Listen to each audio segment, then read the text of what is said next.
Welcome back to Mind Your Head. In this episode, we speak to Mitchell Leffers, who was an Army veteran that served in Afghanistan as a combat engineer. Mitchell goes into the detail about losing his father at a young age, the PTSD he suffered post-deployment, and being told by doctors that he has almost a 0% chance of ever having children. Despite these challenges and setbacks, Mitch is one of the most positive, inspiring, and resilient people I know. Also, just a heads up, this episode contains personal stories of war, suicide, and mental health. Mitchell Leffers. Elliott Hagen. Welcome to Mind Your Head. Thank you. I really appreciate you coming on. I know this is really outside your comfort zone. So, I want to say a big thank you for coming on and having a chat. We met, my memory of where we met was final year of year 12 at Mountain Creek. Yeah. Spanish class. Spanish? I think it was Spanish or it was Japanese. I definitely don't. I might have been Japanese. Yeah, because I remember you coming in with your curly blonde hair and I was the class clown. I was the one telling the jokes. And then you came in and took all the attention away. Yeah, mate. And just everyone thought you were the funniest thing ever. Yeah. And that was Monday. And then come the Wednesday, I was like, oh, he's actually pretty funny. Were you just laughing at me the first time? Yeah. No, I was like more like, oh, he's not even that funny. Yeah. And then the Wednesday came, I was like, oh, he's actually pretty funny. And then come the Friday, I remember somehow where we went from the Monday to the Friday, you're doubling me on your handlebars, riding back to your house in Mooloolaba. Yeah, everyone come back to the house in Mooloolaba. Yeah, and I was just thinking, how that's so funny in the space of a week. I went from like your enemy. Yeah. Probably too far. I didn't know I was doing that. and then all of a sudden, in the end of the week, I think we were just best friends, and I think that's just continued on for the last 15 years. And I remember like meeting all your family and your sister Alex and your mum Di, and I realised obviously early on that your father wasn't around. Yeah, we never really talked about it, or you never really said too much until we got a little bit older. And yeah, can you tell me a little bit about your dad and what you remember of him? All right. So I was 11 or 12. I was in year 6, and a few years before that, he got diagnosed with a motor neuron disease, which was slowly turning him into a vegetable. We last saw him, we went to Sydney. My sister and I, we saw him. He moved to Sydney. We're up here. He moved to Sydney to live with his brother, and then my sister and I went down there and saw him. A few months later, Mum just didn't wake us up for school and just told us that he died. Yeah. Actually, it's pretty hard for me to talk about, sorry. I only found out... straight into it, eh? Only found out a few years ago that he actually took his life. Shit. So, I don't talk about it often. So yeah, he took all his medication at once and didn't wake up, which I have no grudge with him about. Yeah. If I was going to turn into a vegetable, I'd probably, we all say that at some point. So, but yeah, he was athletic, played a lot of sport, used to take us to sport, golf, tennis, rugby, everything. So he'd influence us to do that. Loved wrestling, loved watching the yoga girls at 5:30am. I'd come out and he'd be sitting on the couch. I'm like, what are you watching this for? Aerobics, you remember it? Now you understand. Yeah. Now I understand. Apparently, I was too young to know like the social side of it and understand everything about my dad. But from what I understand, he loved to travel, bit of an entrepreneur, very social. I've spoken to his best mate. Whenever I run into him, it like pretty much instantly brings me to tears. It's like I see my dad, just the way he talks. It's weird. My sister gets the same, and yeah, he tells us stories and stuff how they used to ride around Sydney and no helmets on their motorbikes, smoking a pack of smokes barefoot. Yeah. So from what I can hear, there's some good stories, and obviously miss him a lot. And there's a lot of shadows there. I don't know what's going on. So how old were you when he passed? I was 11 or 12. I can't quite remember. Yeah. And sort of looking back on it now, how much of an effect did that have on you at that age? Were you, in terms of like, say, going to school, your behaviour, could you Could you process it at that age? No, I don't think so. Yeah. So had, I think, about 2 weeks off, flew down to Sydney, went to the funeral, came back, and I remember a good friend was in my class, and I remember her saying to me that, I'm surprised you're back at school so early. And I was like, well, what else am I going to do, sort of thing. So, but I don't think I was at an emotional intelligence at that age to deal with it, but it definitely brought on other stresses. I then got childhood epilepsy, which they believe was brought on from the stress of losing my dad, because that was, I think, within a year later. And then I was on medication for that, and it was sort of, I feel like I was too young to understand everything, and I just sort of kicked on with it. Didn't talk to anyone about it, didn't talk to mum about it from what I can remember, just bottled it up straight away. And even to now, you can see I struggle talking about it. So. Yeah. Were you able to, I guess, grieve or express your emotions a bit later in life, or about the passing? Yeah. Yeah, I rarely talk about him because I'd get very emotional, just straight away. And it wasn't until I was joining the army and I had to see a psychologist, and they asked me about him, and I literally broke down, so intense. And I was like, I walked out and I was like, holy fuck, well, I've just fucked that. I was like, and I've got demons I didn't know I had. Was this the pre-enlisting to the army? Yeah. And I was a wreck. So before then, you didn't think... Yeah, I just wouldn't talk about it at all. Just would not talk about it. I could hear people talking about him, but could not talk about him myself. So, do you think it matured you at a young age? I definitely think into my middle to late teens it did. Early on, when I got epilepsy, I was on medication. They were trying to juggle what medication I should have to stop the fits but not have the side effects of the medication. So actually that period between year 7 through to year 8 or something is the period there where I was on quite strong medication. Mum said I was bouncing off the walls. I don't actually remember much of that. It's quite a blur, and it's a bit weird, I think, about it. So, yeah, it wasn't until I was later in life that I started maturing from that whole thing. I started to get the urge that I wanted to be a father from a young age, and I started to feel a responsibility for my mum in particular.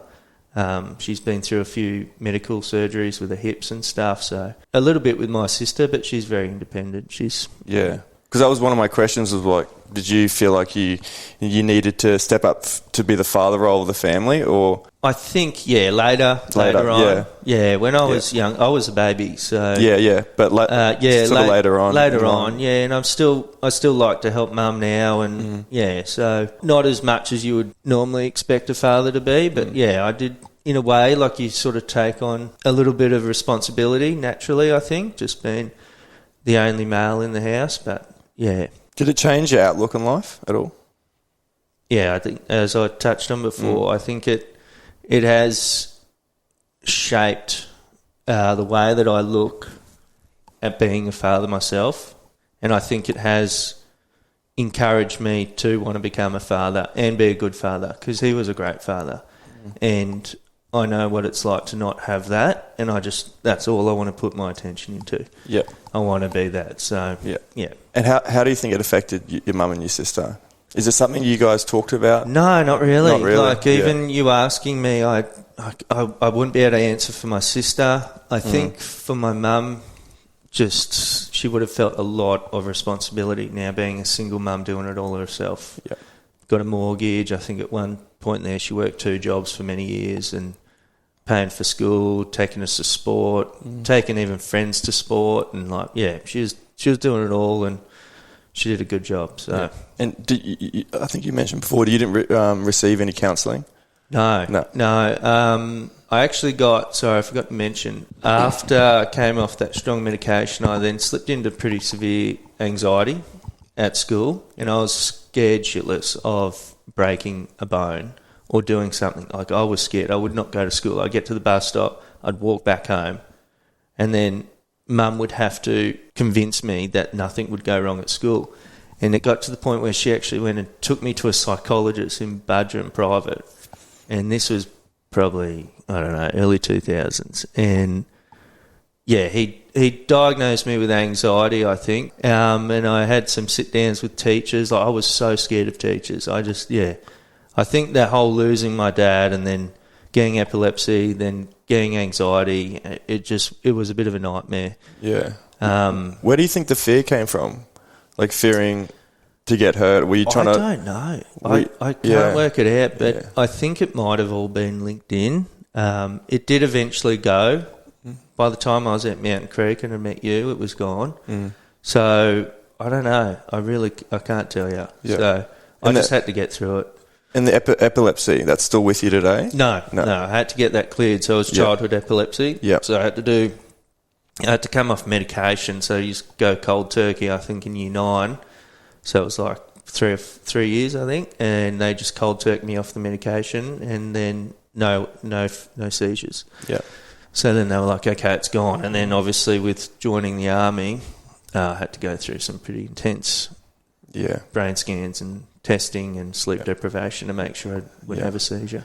And this might be a bit of a tough question to answer, but do you think the passing of your father changed your direction in life? Yeah. I still think about that today. You do? Yeah, often. Often I think about if my dad was here, how would that influence the decisions I'm making, career-wise, relationship, house, like everything. Yeah, it plays on my mind a lot, and I feel like I'm missing out on that aspect of having that other influence of my dad there. Yeah. So I don't know how to answer that and say how it would be different because, he's not here, and but I do often think that. There's times when I face a difficult decision that we all face, and I go, I wish I just had him to just talk to about life experience. So. Yeah. What sort of made you head into the military? I mean, we fast forward, we finished school, we all graduate. I did a gap year in the army. Yeah. I actually tried to go with you guys. Oh, is that how it happened? Yeah. Because you two were going, and I was like, you and Ben were going, and I was like, I want to jump in.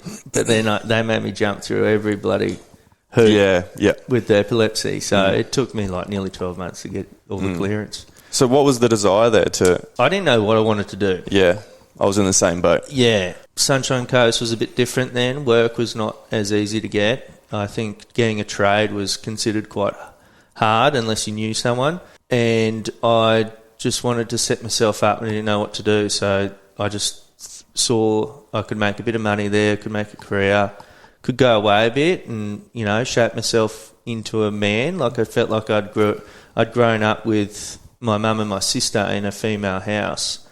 I wanted to build myself as the man that I am a bit. So I just sort of wanted... I'm always seem to throw myself in the deep end. And that's what I did. Yeah, and I just thought, well, if I'm not going to do anything else, I'll just go do that and see where it takes me. Yeah, and it kind of feels like there's no better place to gain life experience and to grow than the military. I remember, like, I was 17 when I went in. And I remember getting thrust into the man world pretty early. And I got nurtured, like, when I was growing up. Yeah. And I remember...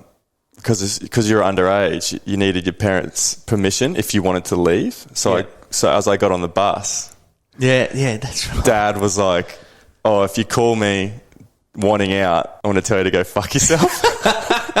And he goes, "I'll see you in a year." He's probably tougher than the army, mate. Yeah. And he just chucked me on and said, "If you call me, I'm going to hang up on you." Yeah, he knows what good he'll do. Yeah, exactly. He knew what I needed to do and how much I was going to get out of it. Yeah. Well, I think about it. It could have been different because I signed up for the gap year as well. Yeah. Because it took so long, I ended up doing the 4 years. 4 years. Yeah. Which changed the job role and where I ended up altogether. So what did you go in the army as? Combat engineer. Yeah. And explain what exactly that is. That's like mine clearance, building temporary bridges, anti-tank stuff, like booby trapping and stuff like that. Yeah. But I picked it because I always wanted a trade. I always wanted to learn how to use tools I'd never been taught. So combat engineer could transfer to one of the trades without changing and going back through the combat engineer training. So if you were a rifleman, and you wanted to become an electrician, you'd have to go through the combat engineering training to then become an electrician, where I'd already done that. That was my idea behind it. Yeah. So it could have been an easy transition into a trade. Yeah, it was the easiest transition. Was that your long-term plan, I guess, was to eventually get a trade, or were you... Yeah, it was. It was an idea that I had beforehand and then forgot about once I got in. Yeah. Because... and then it didn't pop back up again until about 3.5 years later. Yeah. And then I was like, I'm glad I made that decision back then. So when you joined, I know it was... You talked about it was just a bit of a venture for you and you wanted to grow. Yeah. When did, I guess, the reality of going to war set in with you, and... Yeah. Is that something that you wanted to do? No, I had no idea. Yeah. It was probably something that I wouldn't have thought I would ever do. Yeah. I joined just for those reasons I explained before, but I got posted to, after my training, I got posted to Brisbane. Shortly after that, they told us that we'd be heading off to Afghanistan in about 1.5 years, and we were to start intense training doing mine clearance. So then we just started training non-stop. So pretty much all the other job roles within a combat engineer got pushed to the side, and I just learnt how to sweep with my arm with a mine metal detector. Yeah. Do you reckon you were mentally ready? Yeah. I guess you can never really tell until you get over there. I don't think you can tell. I think if I was in the mental position and knowledge that I am now, like maturity, I probably would not be ready. But I was 20, 21. I was full of hype. I was a young 20-year-old. A bit naive and just like... just wanting to prove yourself and wanting to do it with your mates and not wanting to be a coward or anything like that. I just, I sort of just jumped at the opportunity. I knew what could be involved and whatnot, and... Yeah. How long was your deployment going to be? 6 months. 6 months. Yeah, 1 day short of 6 months. Yeah, right. So they don't have to pay for me to go over a 2-week break in the middle. Is that right? Yeah. That's what I heard. So it's fucking. So you get told you're going away to war for 6 months, or a day less than 6 months. Yeah. And all the while you've got a wife. You got married? No, you got married after? I got married afterwards. After? Yes. So you had a partner at home? Yeah. We were a serious relationship. So, I had a partner at home, and long distance, hard. Just hard all around. What do you talk about? Yeah. We had many people who'd done overseas deployments before and had told us, don't ring every day. Oh, really? Yeah. Just do it every Give it a bit of time. Give it 4 days. You're just ringing them and you're talking about nothing. You're pissing them off, and you're going to be ringing them at 3 a.m. or something. Yeah. So build up some things to talk about over a few days and call them. And I think that was a good bit of advice. Yeah. So for everyone who sees war on TV or reads about it, or for people that's never been in the military, can you describe what it was like over in Afghanistan? I think Afghanistan, when I was there, was very guerrilla war-like. So not as much fighting, like gunfights. It was a lot of IEDs, improvised explosive devices, and just being sneaky. It's a war-torn country. You see stuff everywhere. It's it's a lot of corruption. You've got people just trying to survive. You've got the Taliban trying to stop schools and the Western influence, and even like stop farming and stuff like that in some areas. And they'll tell the kids that they can't go to school because they've put IEDs in the school, and they just don't want that influence over there. And it's compared to the movies, from what I saw. Movies exaggerate a lot, but like everyone's trip's different. So it's not like for us. It wasn't like every day was action. We really had pretty much a month or two there where it was intense for my job role as finding IDs. But yeah, you have good days, you have bad days. Yeah, and I'd say you have mostly good days. Yeah, I asked you earlier, do you think you were mentally ready? And you said you don't really know until you get over there. And was there a moment when you got over there that it really sunk in with you, that you were like, oh, fuck, I'm in a... Yeah. We go to the main base, and that's quite safe. It's very well protected, and you've got missile defence systems and stuff. Then we got sent out to another area patrol base like a week later, and I think we'd been there for a few days, and it was in the afternoon, the sun was setting, and we just hear all this gunfire going on, and I was like, what's going on? So we all jump up on this, I can't remember what they're called, just these walls that we've got surrounding the base, and we're watching this firefight, which apparently was between the Afghani army and the Afghani police, and then it goes for about an hour, and I'm just sitting there. It's like I've got a bucket of popcorn watching them having a firefight. And because it's going into night time, they've got the tracer around. Yeah, it lights up. You can see them lighting up, and they're just shooting each other. And you're like, is anyone dying?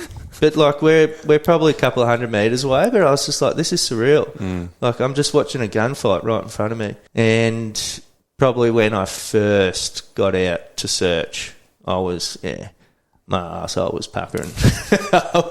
I was shit scared. Yeah. My brick commander had been over before, and he just looked so blasé, and turns out he put us out to search in an area where he just thought there'd be nothing, just to get us going. So just to build a bit of confidence. Yeah, you got to build like, confidence, because you do all this training, but when you get on the ground and you're like thinking, you start thinking about, well, if you get a metal hit, but there's metal everywhere. You got any sort of metal. You got batteries, you got cans, Yeah. So what were some of the things that you witnessed over there that I guess has forever changed you or shaped you? We got sent to an area called Kazuristan. The area we had a lot of intel about no metal in these IEDs, so finding them without a metal detector, or with a metal detector, is impossible. You're pretty much just using your eyes, which are your best tool anyway, using your eyes. Previously, from what our knowledge was, there was an outlook with bunkers on it, which the Afghani army used to control. They'd been taken over by Taliban, and we were conducting a mission to retake that outpost and clear it, because the Taliban weren't staying there, but the intel was believed that they had laced the area with IEDs. And the operation was to do a clearance there, and we had reinforcements come in to help with this operation. When you don't have metal in the IED, the best way to find it and the best tool is a sniffer dog.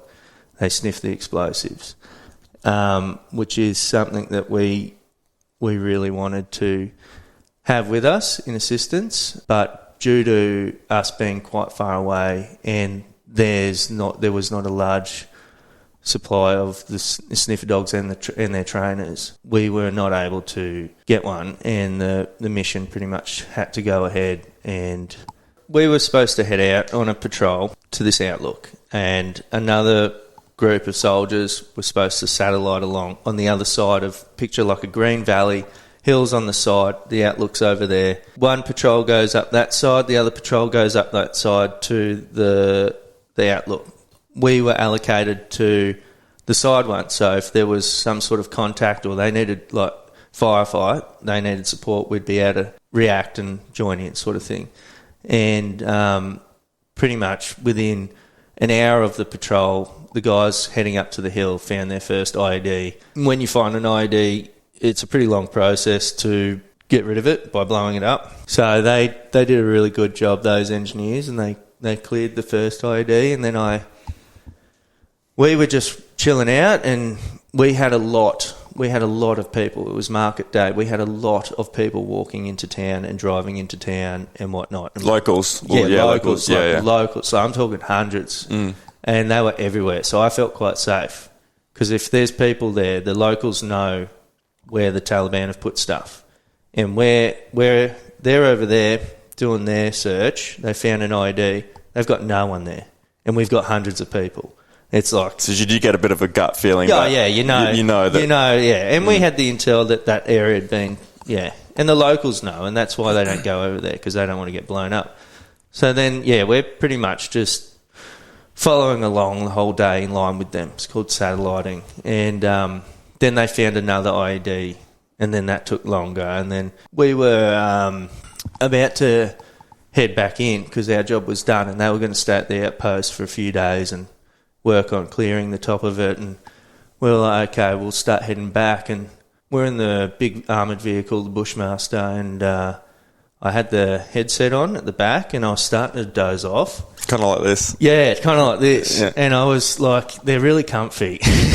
Well, they're not, but When you're tired, they're comfy, and they're nicely air-conned. And we hadn't had armoured vehicles for months, so I was just enjoying it. And, yeah, I was in there, and I just hear this explosion. And I look out the window, this little window, and I just see this puff of smoke. Not a big one. And I was like, fuck, that's not good. Like, that was not planned for. And we're all like looking at each other going, fuck, what's going on? And then I had the radio headset on, and then it was just mayhem. It just fucking, I wasn't over there, but I've never been in a situation like that. And a bit of the normal radio communication, politeness, everything goes out the window. You're sort of just trying to do all you can. One of our mates, he'd stood on a mine and an ID, and he'd blown up, and he'd lost both his legs. But thanks to one of our other mates, absolutely aced it and was able to get the tourniquets on, which saved his life. And due to where we were, it was over an hour by helicopter back to the first surgical area, operation room. And they say with a major injury like that, you've got the golden hour. Yeah, thanks to... Which means you got an hour. You've got an hour, pretty much. Yeah. That's what they reckon. That's your guideline. Yeah, and how long did it take? I think it was an hour 15. Yeah, right. So they did such an amazing job, everyone involved. He survived, obviously, and he's absolutely smashing it. He's been to multiple Olympics, won multiple gold medals, kayaking. And, I woke up for a few of them, and... yeah, it's just good to see him. Are you still in contact with him? Or No, we weren't majorly close. Yeah. You spend months with everyone, but yeah. So were you able to process that, what you saw, what you witnessed, what you heard at the time, or I guess to continue on with the mission? Did you have to push those emotions to the side and focus on the job? Like, how did you deal with the fear, I guess? Yeah, my issue came in then. Was we got back after this, and we were all a bit shaky. Like, back to base? Yeah, back to base. Yeah. From that same patrol, and we were like, holy shit, what the fuck's going on? Mm. And you got to think they've got all these other infantry out there, and I think there's 4 engineers in a brick. I think 2 or 3 of them got in the helicopter and flown to the operation area. And so these other guys are stuck out there because you can't go anywhere without being an engineer in front of you searching for IEDs. So... we got briefed, I think it was 9 o'clock at night, that we were going to head out there the next day. We were already shaken. Like, it's a scary thing to think about that you're now going to be going out there and trying to take over from what they've just been through. And it's sort of like throwing yourself in the deep end. And I remember we were rolling around all night. I don't think one out of the 4 of us got much sleep. So I think we were pretty nervous, and it is scary. And I guess once we got going the next day and we started heading out there, I had to... I was so scared and shaken. I felt like I needed a dog to help me. I felt like, although I felt very confident in my job and my ability, I felt like I couldn't detect where an IED is if it hasn't got metal in it, unless it's obviously there. And that was playing on my mind a lot. And obviously the incident the day before was adding a lot of pressure, and I was so nervous that I was like, well, I've got to do this anyway. I'm fucking going in. I've got to accept the situation that I could die. And that's when I started in my brain on the way out there going, you're going to die, you're going to die, you're going to die. Okay, accept it. And it's like, it's this thing where I convinced myself that I was going to die and did it within like half an hour, and also convinced myself that I was satisfied that I was going to die. And I think that fucked me up a bit. I think it allowed me to do the job, but it also killed my soul a bit, if that makes sense. So accepting the fact that you're going to die, did that calm you? Yeah. So you could do your job? It allowed me to calm, which I thought was the safest option. And it's just... It was pretty scary, and But like you got a job to do, and you got guys out there, and you got to do it. And we were the ones there to do it. So there's a few things that went on, and I do feel a lot of guilt with the whole how everything played out. And on that day, on that day, and so it was accepting that, and then we had to go up there, and we started clearing, and we got up to the hill, and we decided that we would research everywhere that they had searched because we just didn't have a sniffer dog to do it. We didn't find anything when we were up there. We were going pretty slow, and then we insisted that we have a dog. And the next group that came out, I think 4 days later to replace us, they brought the American dog with them who was at that base that we were at. And I think he found 5 or 6 IEDs within an hour. And then that group that replaced us, they then found, I think, 2 more IEDs a few days after. With the dog? No, by themselves. Yeah. And then, like, in that same group that replaced us, 2 Afghani guys stepped on a mine and they got blown up. So the area was just riddled. It was riddled. So the area and that you walked... There was no metal in it. So, like, we had a mine detector, which is ground penetration, but it's fucking hard to use. And it I can't remember how it works. Sends like a sonar thing down and bounces off like rock and sends through a certain sound. So you got to learn it. But like, if you have a big rock in the ground, it can throw it off. It's just a bit hard. So when you went up and patrolled the next day, where one of your soldiers got blown up, you had to go that same route. Another group went up that same route after you with the dog, and they found 6. Yeah, and then another Afghanis went up that same route and found 2 more. So not the Afghanis, other Australian engineers. Yes, they found 2 more. Yeah. So do you think about that and go, I just walked this and I didn't find any, and they've just found 8 after us? Yeah. Did you feel like there's I think 2 of them were found in that path on the way up. Yeah. So it was a pretty wide area, probably about, I can't remember, maybe 100 metres wide. So there were multiple tracks you could take in. And I guess maybe we were lucky we didn't go over it. Maybe if we did go over it, maybe we would have found it. I don't know. So, but it was everywhere. And due to what happened, they wanted to send more reinforcements. They wanted to do a huge clearance going the other way after we'd cleared this mountain, this overlook. Sadly, we had an attack on more than 3 of our soldiers, but three guys died. Afghani army guy, he shot them, and we lost 3 guys. And this was, I think, a week later, maybe. Yeah, it's hard to remember.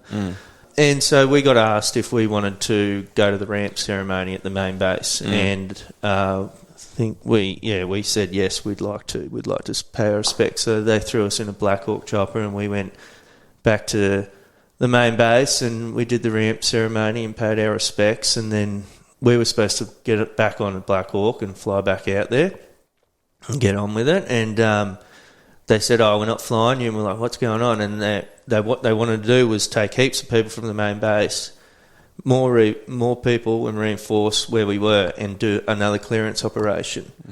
We didn't end up going on the Black Hawk. We ended up going on a convoy, which went for a few days, and we were heading back, and I sort of was just a passenger, and I was in with another group of engineers, and they were asking me questions about where we're going, and I was filling them in, and we were cruising. I took a turn up top of the vehicle on the turret, just looking around. I remember getting into this valley area, and I was like, this is pretty fucking suspicious. So I started you get a gut feeling. I couldn't see any locals around. The way that the road had choked us into a point, it was extremely easy for us to be trapped there, being in vehicles. And I just had this weird feeling that something's going on. And anyway, we got probably another K into that, and it got a bit worse. And then we all stopped, and this convoy was led by the Afghani army, and we were to support them from behind them. And us being the engineer vehicle, we were the first in the Australian packet, so we were right behind the Afghani army, and we stopped, and we're like, I wonder why we stopped. And I sort of couldn't see the front vehicle, and we got word that apparently they think there's something in the ground, and we're like, okay. So I'm thinking, my gut feeling might be right here, and then Next second, you fucking huge explosion, like massive. I was like, fucking hell. And I was already looking out and just massive. And next thing you see is this dude's fucking body parts rolling down the hill. And I was like, what the fuck's just happened? And they're all running around crazy and they're getting out the body bags. And I can't remember if it was one or two guys passed away or...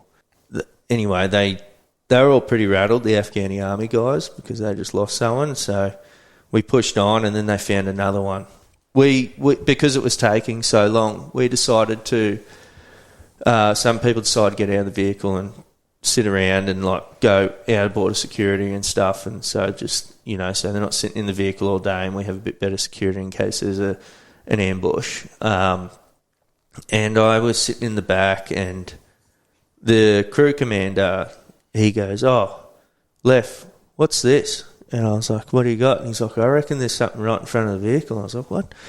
So I jumped up there with him, and I was like, "Oh, yeah, fucking what?" And it was like 5 metres in front of us, and it was a little divot in the ground. And I was like, that's pretty sus. We've already just found two. Mm.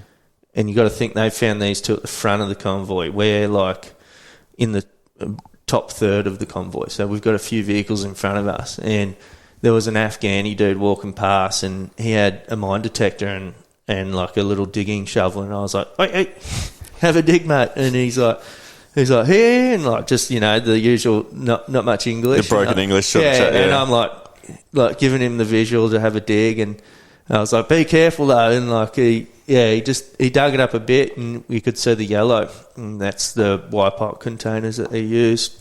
We knew instantly, it was an IED, and it was fucking like 5 metres in front of our vehicle. And multiple trucks had already driven over it. And we're like, holy shit. So fucking here we are, like a convoy of like, I can't even remember how many, maybe like 20 vehicles. And we've got fucking IEDs all between us. And we're like, fuck's going on here? So we've had to like then get out, and people are conducting searches to clear the vehicles left and right. We're backing up and we're going forward and trying to make sure that we're not going over anything that hasn't exploded, just in case this time it does. And then by that time, because I went through that, accepted my death, which was a weird thing for me. I just felt so careless. Like I felt like I didn't give a shit. Like I just felt like I gave no flying fuck if I died. Yeah, because that was one of the questions I had was what were some of the things that you really struggled with being at war? And I was thinking maybe was it trying to keep that communication with your partner back home, and even all your stories you're telling me now, it's getting me on edge. Like I don't know how every time you went out to do a patrol, it would just freak me out knowing that most of the time there's nothing you can really do that could keep you alive. Yeah, well, there was at times. Yeah, at times, like every step I take. Yeah, I prided myself on it, and I loved it, and like I used to check with the riflemen behind me and see if they were happy with my searching. And my Brit commander taught me a way to, he said, just jump on it when you're done. Like if you think you've found something and you think might have something you're digging, you decide, no, it's not nothing. Don't step over it, jump on it. And he's like, you'd prefer to die yourself than watch someone else jump on it or step on it and die. I was like, yeah, that's fair chat. So you did that? Yeah, I did that, and it was a great bit of advice because it gave me clarity that I would never have a situation where I'd fucked up or missed something and someone else would take the brunt of it. So it was always, if I was confident there was nothing there, I should be confident to jump on it. Yeah. And that's what I did. And the riflemen, they loved it. They were like, mate, I love that you jump on it. I was like, well, okay, I'll keep doing it. And that was a bit of advice from my Brit commander from his trip, and it was good. So, was the army training? Could they prepare you mentally? It's hard to say, like before you left, but when you're over there, could they have prepared you mentally for what you were going to experience and witness? No, I don't. Or there's nothing that they. I don't think so. I think everyone's trip is different. I also think every person's reaction to things are different. I feel a lot of guilt. That was a big issue for me. I don't think you could be prepared. I think we were well prepared, but I think it comes down to the person that they are. I think I'm quite empathetic. I would say I'm a bit emotional, and I overthink things a lot, or I think deeply about things, and just the person I am with the things that I experienced resulted in me becoming very obsessed. My thoughts were very obsessed with what had happened on my return, and I became so obsessed with it and would start blaming myself and not seeking help or anything like that. So it was a bit of a journey. How different was the Leffers before you left to the Leffers that returned home? Very different. I didn't feel different initially. I felt like I had been through a lot of a life experience by the time I was 21. I was like, yeah. But then as time went on, months, I would think about things non-stop, obsess over it. I didn't want to be in the army anymore. I started wishing that I'd died overseas. It got so repetitive and it went on for so long, and I thought there was nothing wrong. And until I started hating myself, and I was like, I just wished that I was the Leffers before I joined the army. Fuck. Yeah. Obviously, there's some things, and out of respect, I didn't want to mention everything that went on overseas, but just the way that things went, in my brain, I built this thing that I felt guilty for it, and I hated myself, because I didn't do anything about it for years. Like I returned and I transferred from engineer to electrician, and I was like, maybe that'll be what I need. I need to get out of what job I was doing and go do a trade. So I did that and I got accepted. I got married in that time when I returned, and I tried to fix what was going on in my brain by just continuing to do what I was doing. External things. Yeah. And just pushing along with the career and thinking that would fix it, but it didn't fix it. And I'd just get worse. I was locking myself in the bathroom. I was getting very angry a lot of anger, not wanting to face reality, just doing what I had to do, bare minimum. And then it wasn't until I moved to Sydney and things started getting worse. I kept going. I kept thinking this. And my wife at the time, who's now my ex, she wanted me to go see someone, and I didn't want to go see someone because I felt it was weak to go. I felt like because I physically didn't get hurt, I was not warranted enough to be suffering, to have these thoughts. And I just sat on it. I reckon, 3 years I sat on it? I was so worried about the army finding out. I was so worried about other people finding out. Finding out about what? That I wanted to get help. I wanted to seek help. So I went out on my own limb and started seeing a psychologist twice a week at the start, and then once a week. That made me go through my story, which was extremely emotional. Because I was seeking treatment, which they do exposure treatment as well. And then I was going home and going to work without anyone knowing. It was making the situation worse. So me trying to hide it from everyone in the army was making it worse because I just had to continue. And I remember going out bush, and we were just doing a bush exercise down in Sydney with all the trades, and I was walking near a cliff and I wanted to jump.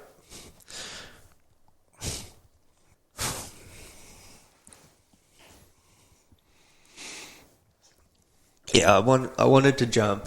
I wanted to kill myself. And I was starting to think of ways how to do it. I could see this was not good, obviously. And I was like, fuck, I need to do something. Like, I had a good mate in there, and I spoke to him, and he was like, okay, we need to do something.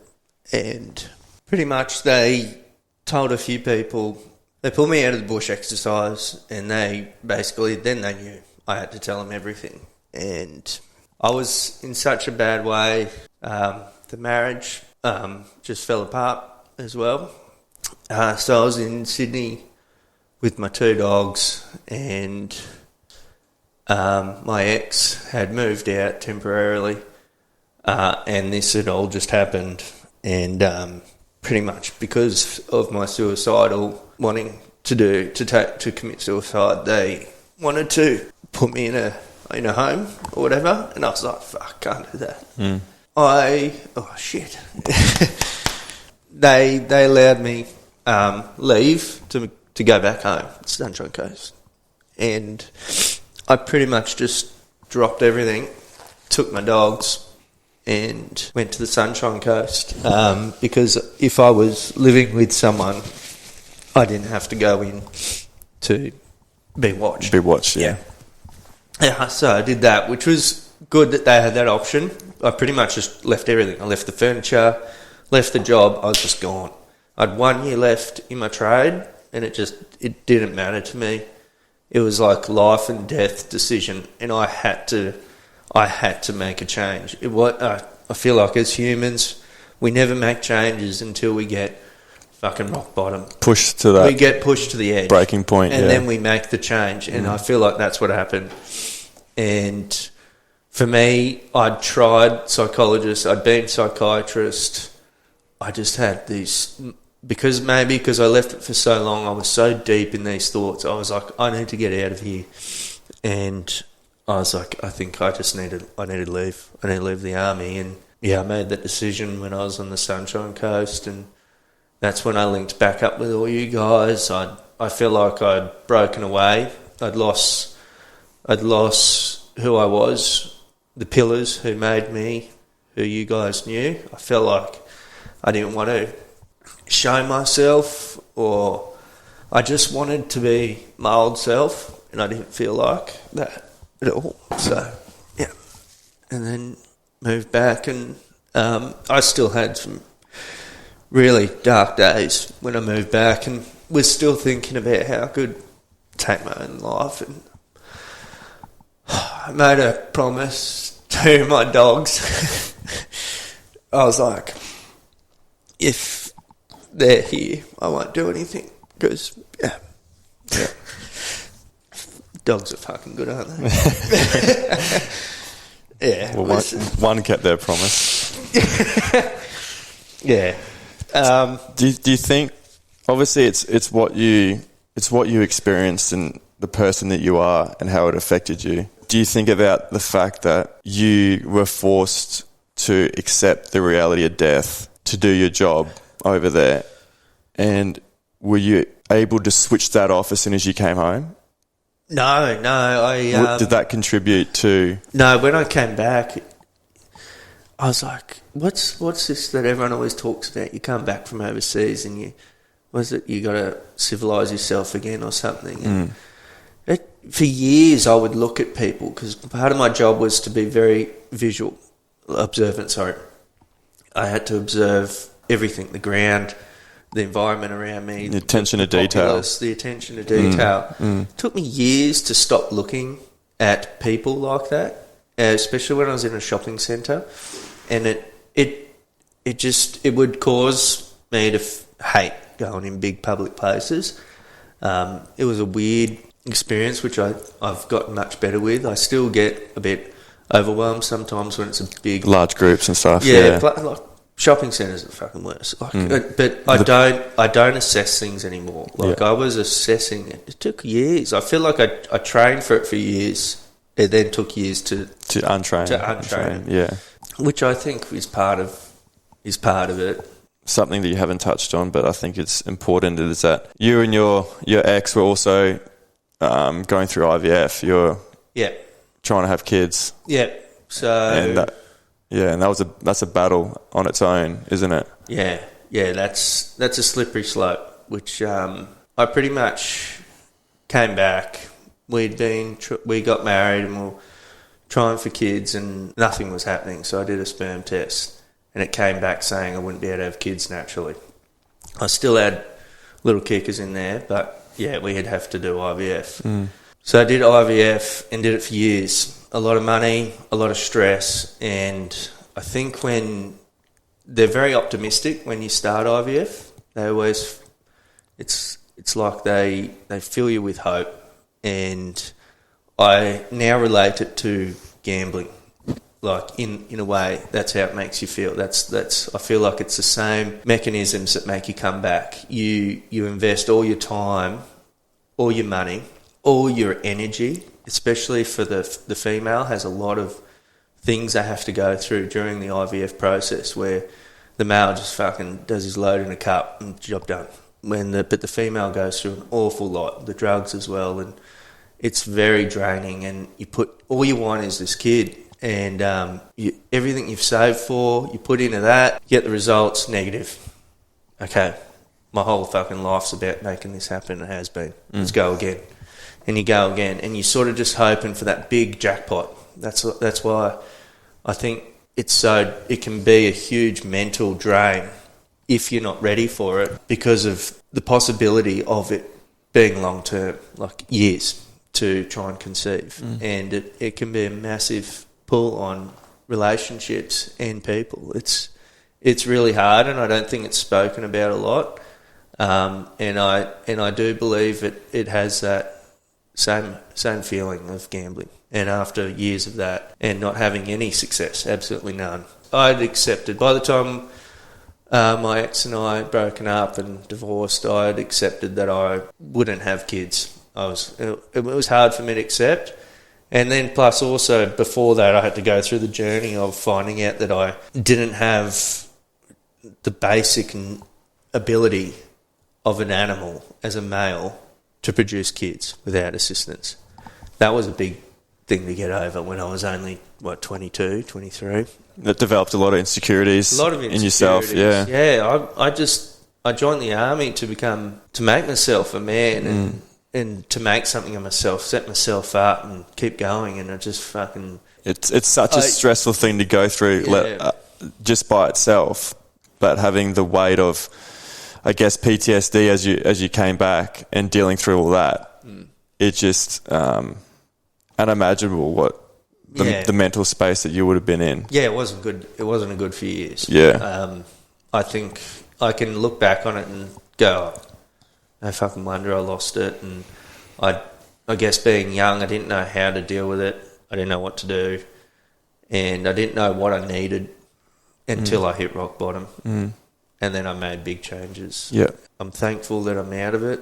I'm not completely out of it. I still struggle with things here and there, and but nowhere near as bad as I was. And I'm not suicidal at all. So yeah. So when you you got the divorce and then you moved back to the sunny coast, and I remember you were staying with your mum, and I was living by myself, and I was like, come move in with me. Yeah.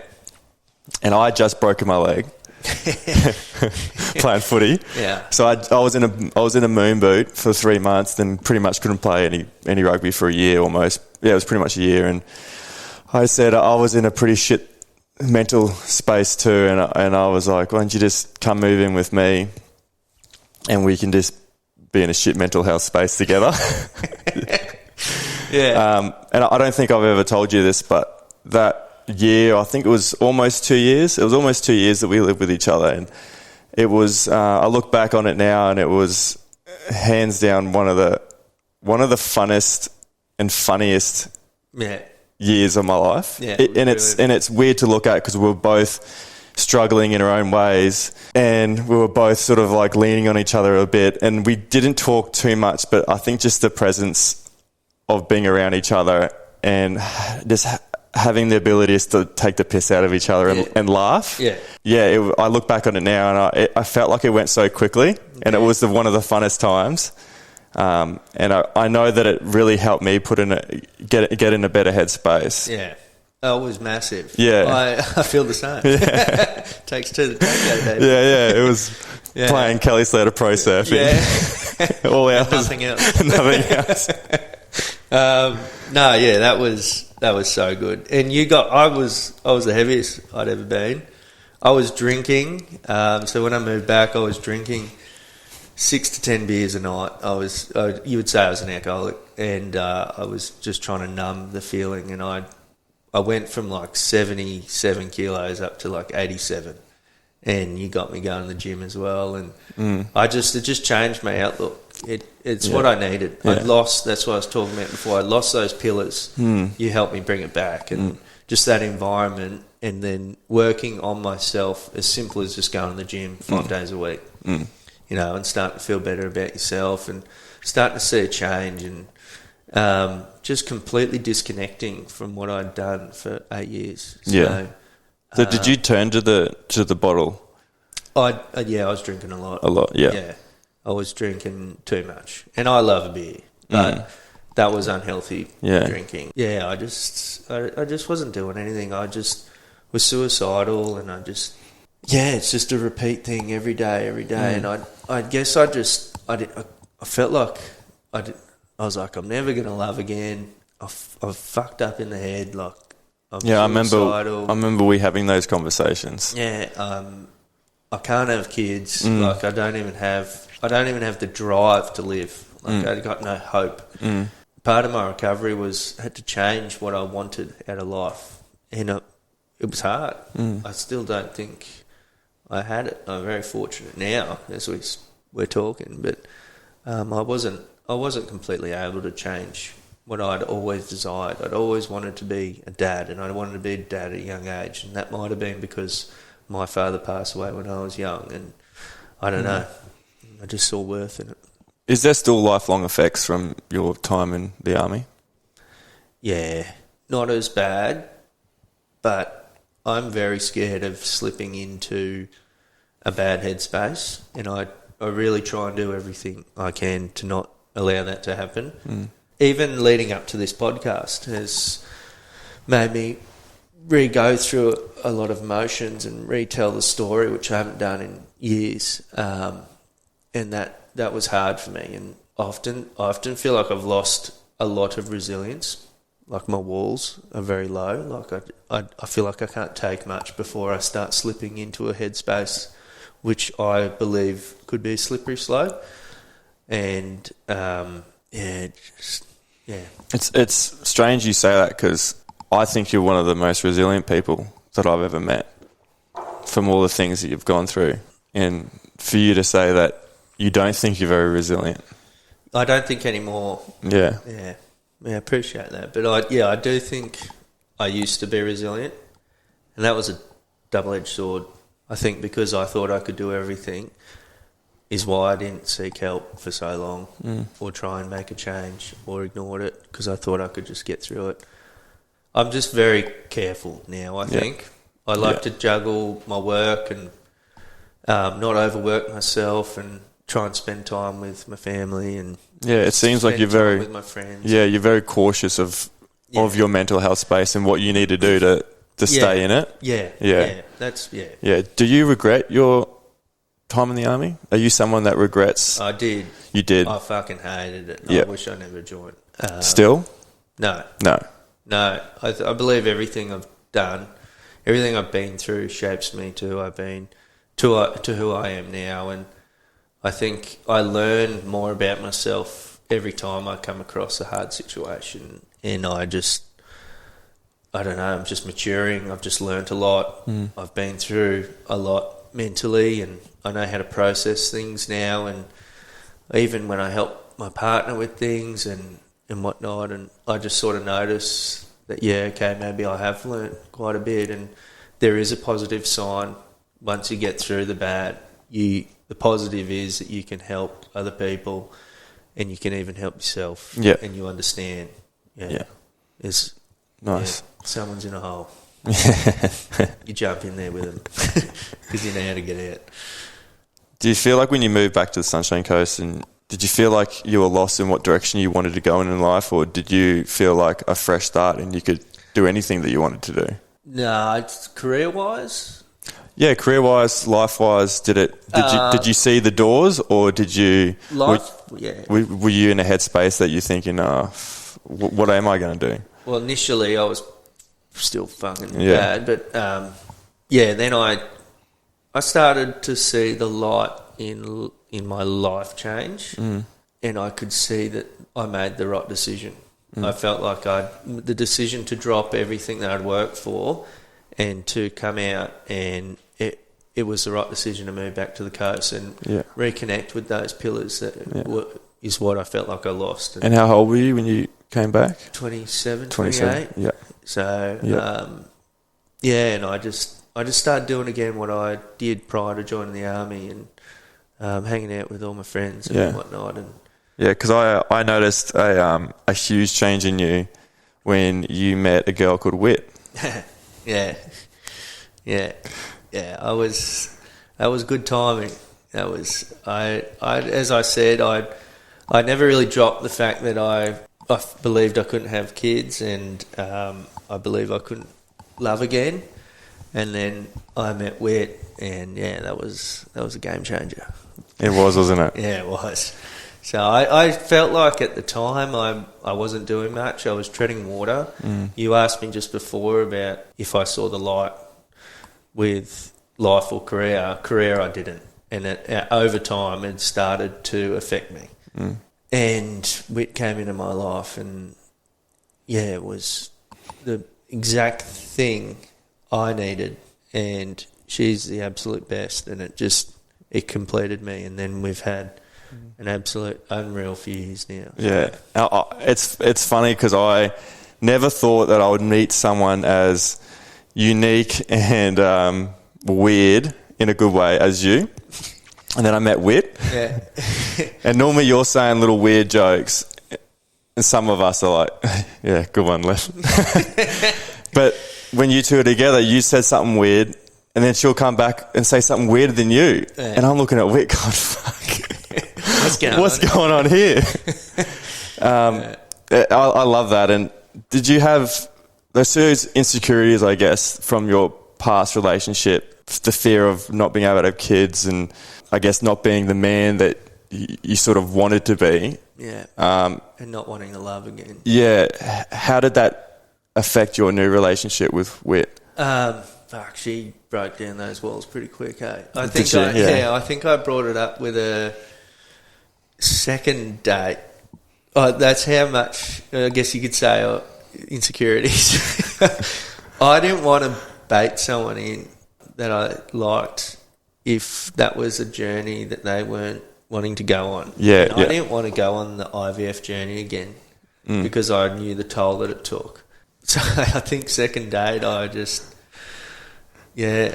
I was like... can't have kids. I can't have kids. And she's just like, okay. What is she, 21? And she was... Yeah, she's 21. And she's just like, that's fine. And she just was an absolute blessing. Like, I can't explain it. And I was like, what? No, you don't understand. I was like, how can you say that? And then it was just like an unconditional love. And we just started hanging out heaps and heaps, and we had a wild first date. I don't know. Yeah, what'd you do? You go to karaoke? Yeah, no, not karaoke. I don't sing, mate.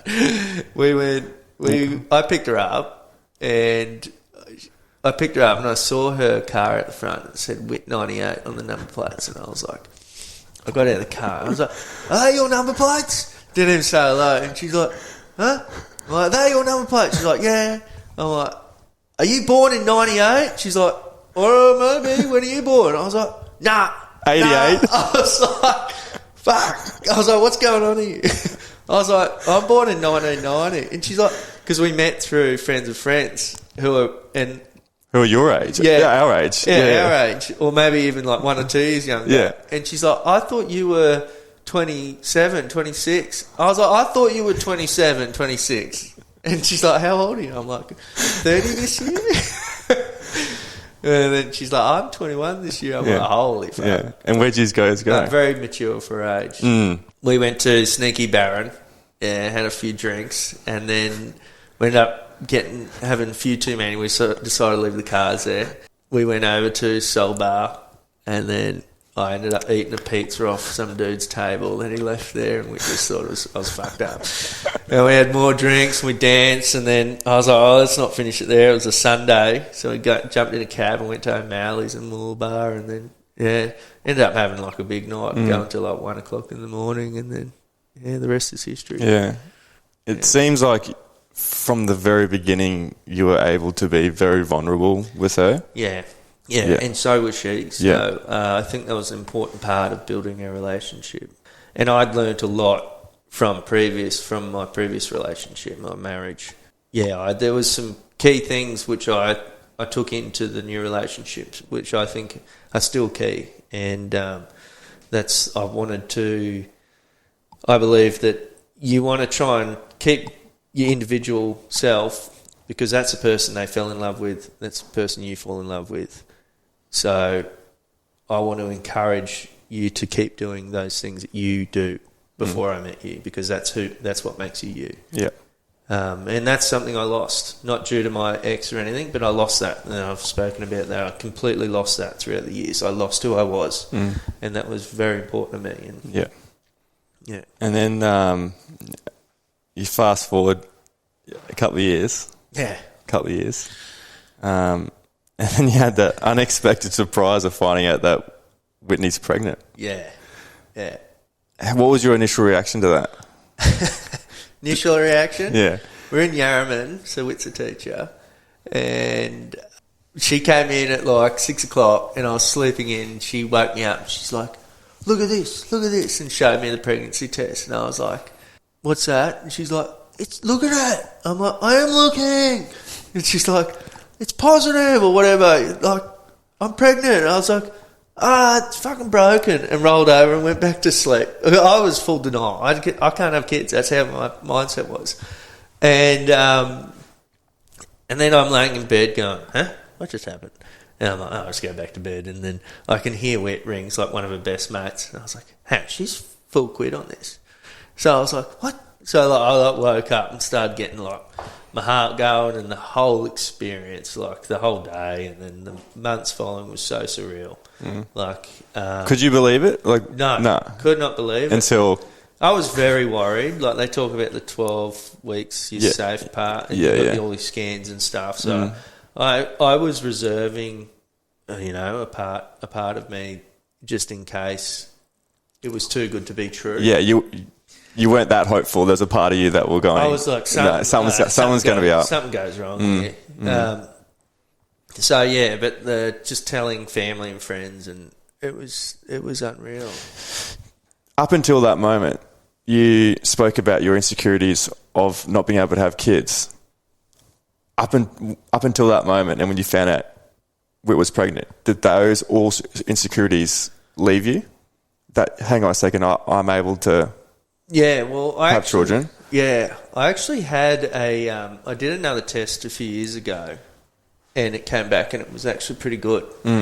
And the doctor said I could conceive naturally, but I didn't believe her. I went through so many IVF things and didn't even have a snag. So it did stick with me that I wasn't too sure if I could still have kids. I was wigging out a bit, but I think I just got engulfed in the situation, and it was a life-changing, mind-changing thing. I can't explain it. It was just, surreal. It was crazy. Yeah, it was crazy. I believed so strong that I couldn't have kids. Yeah, and what sort of struggles did you two face? Because I know you both accepted that kids maybe wasn't a part of you guys' future, and then all of a sudden she's pregnant. Yeah. Like, was it? Yeah. What do we do? Yeah, well, we were living out west. Yeah. I was teaching, and it was like, what do we do? And then, so we moved back to the coast, and then that was Whit's first year of teaching. So she was keen to get going on start a career off, and start making some money after putting herself through uni and working jobs and paying rent and not having much help. So she did very well, and then she's finally making money where she can buy things for herself, and she's about to be leaped back out of it. So it was very hard, and she felt like she was too young, ideally. Like, we had spoken about having kids a few years later, but like you don't turn your back on a blessing. So, but we were both still very happy, and it was a big life changer. Yeah. And what have you learned about each other since becoming parents? Anything new?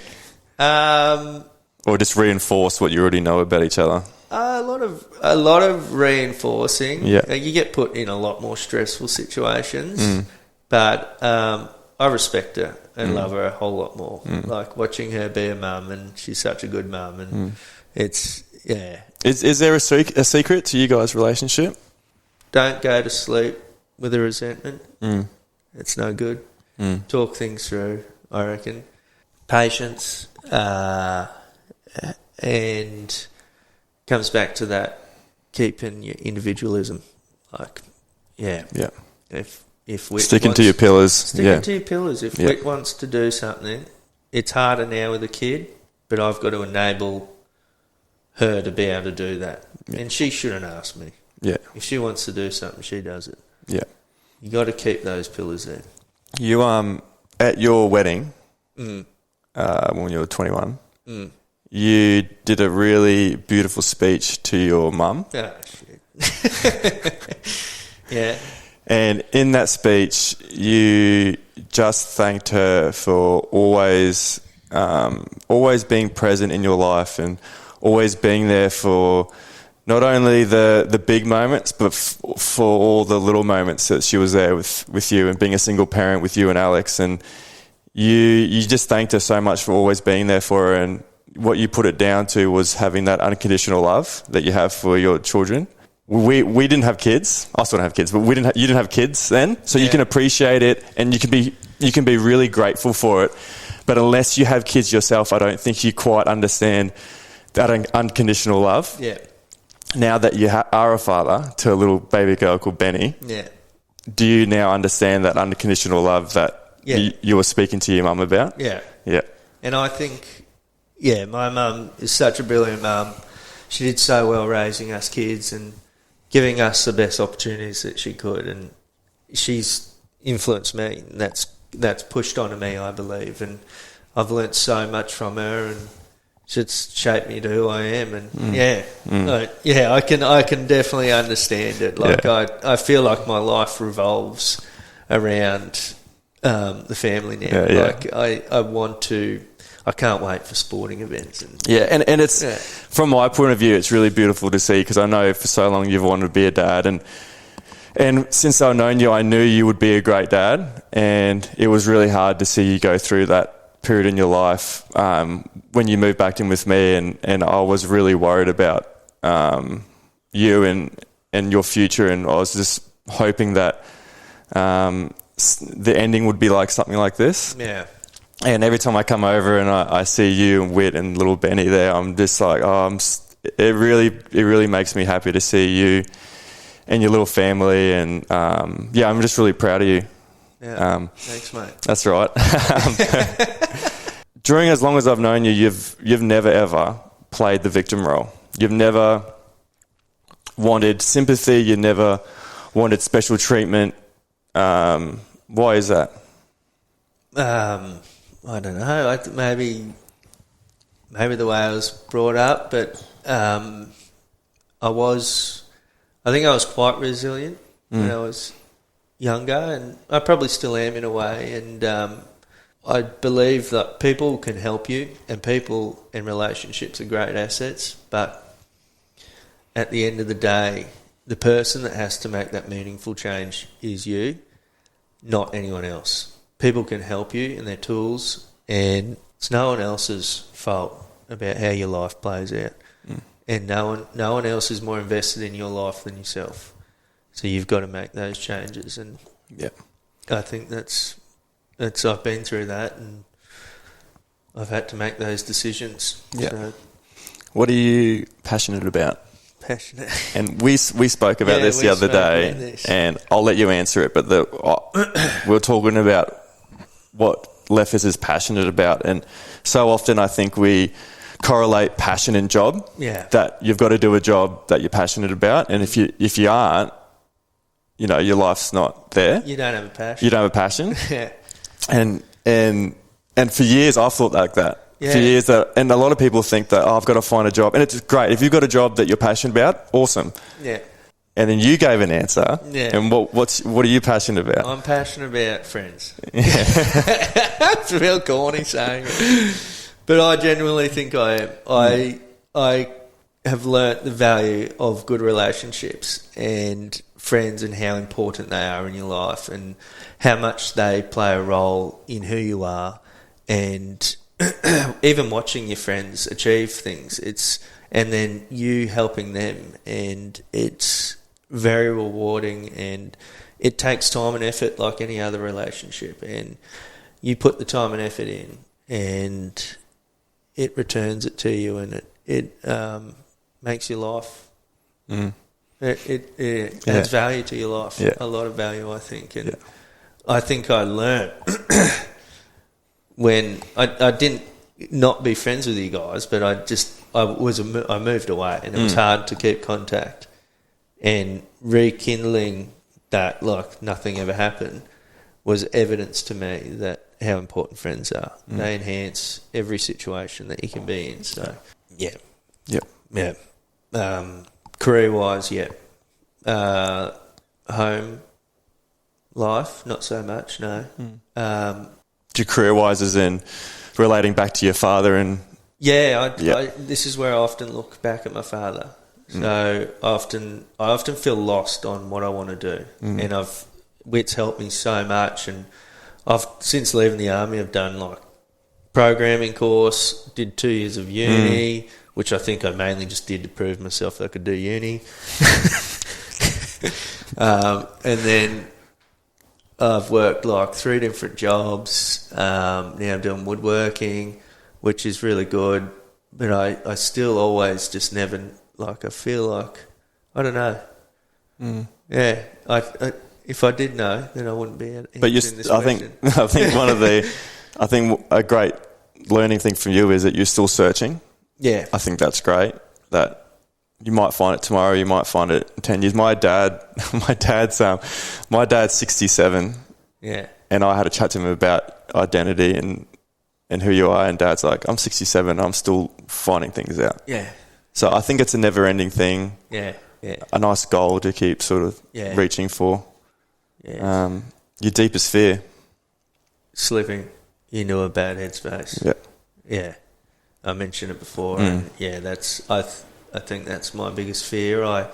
Even the other week I had a bit of an episode which my partner helped me with, and I was getting these weird things at work where everything it feels weird, like time would speed up and sounds would really go really fast. Anyway, it was quite weird. It would last 5 to 15 minutes, and I'd just stand there like fucking. I'd continue working, and I'd be like, "This is fucking weird." Like, and I've had them before, but I got heaps of them for a few weeks there, and I started thinking there's something wrong with my brain, and like I started putting things together, high stress, the depression, PTSD that I had, and then I think about I've had some serious concussions when I was younger, and then I had epilepsy, and then I'm looking up this thing and it sounds like I got Alice in Wonderland syndrome, and I'm like, fuck's going on with my brain? Like, am I like? And I have like moments like that where I think something's going on, and that's my biggest fear.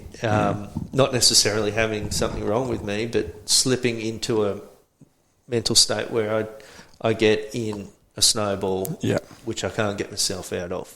So, and that's pretty much why I take Thursdays off. I only work a 4-day week, and I spend that day with my daughter. So, which is what you need. It's what I need. Yeah. So hopefully the interest rates stop going up, so I can keep doing that. Positive traits. I always like to turn back to some of the real intense, I guess, negative things that have happened to us. I always try to find positive things that has come out of it. Your time in Afghanistan and being in that war zone and seeing the locals live in that war zone, did it make you appreciate everything that you've got back home? and the life that you've got back home. Yeah, 100%. Yeah. Yeah. Like, I remember one day we cleared a school and these kids and parents were saying, the school's they've Taliban put IEDs in the school and we want to go back there just to use the soccer fields. And we looked down on the soccer fields and I was like, you just think about it, that's so fucked. Like, and like they cut off water supply and no medical, no help, like rape of men and like little boys, and it's just it is not a nice situation, and we are very lucky. Yeah. The soccer field didn't end up having anything on it. Yeah. And that day I sat up there and used to smoke a Cuban cigar after my patrols, and I just sat there and watched the kids play on the soccer field. Yeah. But it makes you, I guess having a family of your own now, I guess it makes you grateful for everything. Yeah. That you do have, and that's something that I practice. Is sometimes we get really bogged down on all the big issues in life, and sometimes we overlook the little things that we take for granted, and just practicing gratitude, and it really has a huge effect on me. What do you think is important for people to know about your journey? I don't think it's not over, but as I feel like I hit pretty rock bottom. I feel like there could have been a little bit more rock bottom, but I was pretty close. And looking back on it, I've learnt that you can learn so much from everything you go through. And sometimes it's as simple as remembering when you were happy and just recreating that life around yourself. And that's what I did. And then now I'm able to see things in a better perspective, in a better headspace, and I'm able to use those downtimes to my advantage. And now I've learnt so much from it. Yeah, nice. Yeah. Love it. I don't know if you're aware of this, but I've got a closing tradition of the show where I don't ask the last question. I get a close friend, a family member, a loved one to send in a question for the guest. So I've got 3 of the most important women in your life. First up is your mum died. I think we've obviously touched on it, but I don't know if you want to elaborate any bit more. But your mum's question to you was, how did the death of your father affect you at the time, and how has it affected you since? I think at the time was more physical things, like if they believed that was the thing that caused the childhood epilepsy. But I would say now it's more about when I'm lost, lack identity of myself, is when I wish that he was present. Yeah. And, yeah. Your older sister, Alex, she asked, where do you draw your strength from in the tough times? My loved ones, yep. 100%. I make promises to myself and I draw off them. So my sister being one, and she helped me through some tough times massively, even when she was having tough times with 2 kids and her own and other family issues going on. So yeah, look in the mirror, sis. So you probably guess who this last one's from. This is from Whitney, your partner. She wrote in, fatherhood. You lost your father. You wondered about the father that he was. You lost your faith in children. You wondered what sort of father you could have been. Now you're a father yourself. One day, painfully, our kids may be left without you. What do you hope to give them through the gift of fatherhood? What mark do you want to leave on their memories of their father? I ask you this because having you as a father is simply the greatest gift our kids will ever receive. My promise to you is, as their mother, is to always push you to be a father you long for or to be. And with that promise, I hope to never let you experience another day wondering, fatherhood, it's yours. I want to be the father that is always there. Always encouraging what they want to do, and just allowing my daughter to be who she is, and her knowing that I'll always be there for her and I'll always support her in whatever she does. And Mitchell Leffers, Yeah. thanks for coming on. Thank you, Elliott. That I was appreciate intense. it. It was nice. Yeah, well, yeah. It was good. It was good? I was very nervous. So, Yeah. No, you did well. I'm very proud of you. yeah, I did get a bit emotional, but When? no, I don't know. There's no tissues, Danny. What are you talking about? Thanks, mate. Yeah, Appreciate it. Thank you, Elliott.